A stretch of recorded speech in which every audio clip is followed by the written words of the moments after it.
Scalar और vector दोनों quantities को इस ट्रिक से याद करो, कभी नहीं भूलोगे। सबसे पहले हम बेसिक डेफिनेशन जान लेते हैं कि आखिर स्केलर क्या होता है और वेक्टर क्या होता है। तो सबसे पहले हम सदिश राशियों के बारे में जानते हैं, इसे हम वेक्टर कहते हैं। तो बोलते हैं कि ऐसी राशियाँ जिनमें परिमाण तो होता है, साथ साथ में दिशा होती है।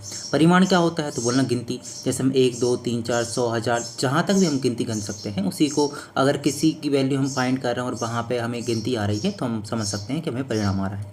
ठीक है। दिशा क्या होती? कोई बोल रहा दाएं जाना है, बाएं जाना है, ऊपर जाना है, नीचे जाना है, ये दिशा होती है। ठीक है। अगर ये दोनों चीज़ें हमें देखने को मिलती है तो उसे हम बोलते हैं वेक्टर क्वांटिटी, सदिश राशि।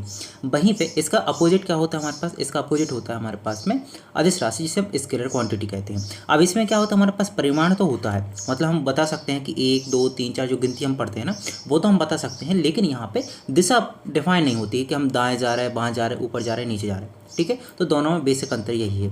अब आती है कि सर हम कैसे याद रखेंगे कौन सी क्वांटिटी स्केलर है और कौन सी वेक्टर है।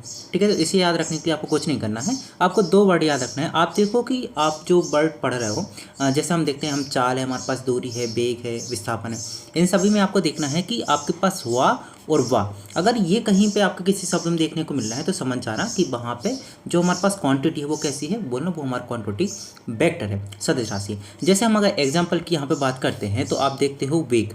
ठीक है। वेग में वाह आ रहा है तो वेग क्या हमारे पास एक प्रकार की सदिश राशि है। बल में वाह आ रहा है तो बल कैसे एक प्रकार की सदिश राशि है। भार, ये थोड़ा हमारे पास क्या है, एक अबाध आ जाता है, यहाँ पे बा नहीं होता, लेकिन फिर भी जो भार होता है वो कैसा होता है हमारे पास में एक प्रकार की सदिश राशि होती है। ठीक है। तो यहाँ पे याद रखना ये अबाध है। बाकी के हमारे पास यहाँ पे जैसे संवेग की बात करते हैं तो यहाँ बार है, ये भी हमारे पास सदिश राशि है। त्वरण की बात करते हैं, यहाँ बार है, ये भी हमारे पास सदिश राशि है। ठीक है। यहाँ पे हम विस्थापन की बात करते हैं, वार है, ये भी सदिश राशि है। आप एक शब्द सुनते हो आवेग, है ना, तो आवेग में यहाँ पे बार है, मतलब ये भी हमारे पास क्या है, सदिश राशि है।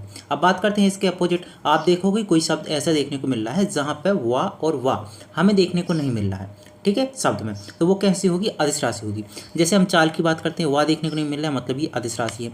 दूरी की बात करते हैं, वाह देखने को नहीं मिल रहा है, अदिश राशि है। समय की बात करते हैं, वाह देखने को नहीं मिल रहा है, अदिश राशि है। द्रव्यमान में वाह देखने को मिल रहा है, लेकिन ये कैसी है, अदिश राशि है। ठीक है। जैसे यहाँ पे अपवाद हमें देखने को मिल रहा है ये वाला, वैसे ही अपवाद हमारे पास द्रव्यमान भी है। ठीक है। तापमान की अगर हम बात करते हैं, तापमान कैसा है, बोलने ये अदिश राशि है, और कार्य भी हमारे पास में अदिश राशि है। कुछ स्पेशल केस और आ जाते हैं, कुछ हमारे पास एक्सेप्शन और आ जाते हैं 3-4, आपको वो और याद करना है, बाकी आपको यहाँ पे ज़्यादा याद करने की जरूरत नहीं है। अब वो कौन कौन से हैं, जैसे सबसे पहले हम बात करते हैं विद्युत धारा की। ठीक है। अब विद्युत धारा के बारे में एक बात याद रखना कि हमारे पास जो विद्युत धारा होती है ना, इसके पास हमारे पास मैग्नीट्यूड भी होता है और हमारे पास डायरेक्शन भी होता है, लेकिन फिर भी इसके पास मैग्नीट्यूड और डायरेक्शन होने के बाद भी इसे हम किस कैटेगरी में रखते हैं, इसे हम स्केलर की कैटेगरी में रखते हैं, अदिश राशि कैटेगरी में रखते हैं। ठीक है। क्यों? क्योंकि ये बीजगणितीय योग के साथ जो नियम होते हैं उनको फॉलो नहीं करता है। ठीक है। आवेश की बात करते हैं हम, घनत्व की बात करते हैं, आवृत्ति की बात करते हैं, इन सभी में युवा आ रहा है, लेकिन क्या हो रहा है, ये हम अब बात की एक्सेप्शन रखेंगे और इनको किस में रखेंगे, अदिश राशि में रखेंगे। ठीक है। बाकी आप याद कर लेना।